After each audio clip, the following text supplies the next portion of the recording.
Alamin ang magiging lagay ng panahon sa iba't ibang bahagi ng bansa ngayong araw ng Martes. Panoorin po natin ang update mula sa Philippine Weather Bureau Pag-asa.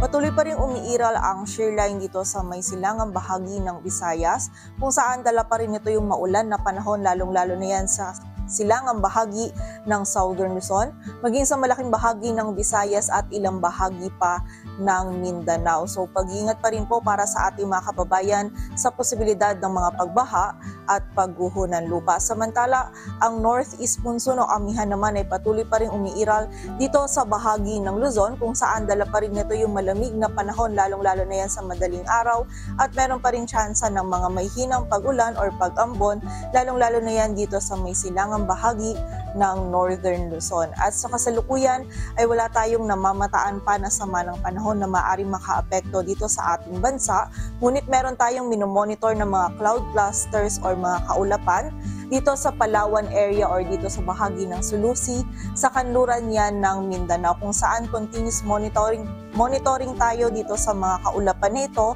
sa posibilidad na ito ay magkaroon ng sirkulasyon at maging isang ganap na low pressure area sa mga susunod na araw. So patuloy po tayo magantabay sa updates na ipapalabas ng Pag-asa. At para naman sa lagay ng dagat baybayin ng ating bansa, dulot pa rin ng northeast monsoon o amihan ay meron pa rin tayong nakataas na gale warning sa mga dagat baybayin niya ng Batanes, Ilocos Provinces, Cagayan, Isabela, Aurora, Northern Quezon kasama na dyan ang Polillo Islands, Calaguas Islands, Sarapu-Rapu Albay, Eastern Coast of Sorsogon, Northern at Eastern Coast ng Catanduanes, maging sa Northern at Eastern Coast ng Northern Samar at sa Eastern Coast ng Eastern Samar, kung saan mapanganib pa rin po ang pagpalaot, lalong-lalo na para sa ating mga kababayang mangingisda, pati na rin yung may mga maliliit na sasakyang pandagat. Dito sa Metro Manila, ang araw ay sisikat mamayang 6 o'clock AM at lulubog mamayang 5:24 ng hapon.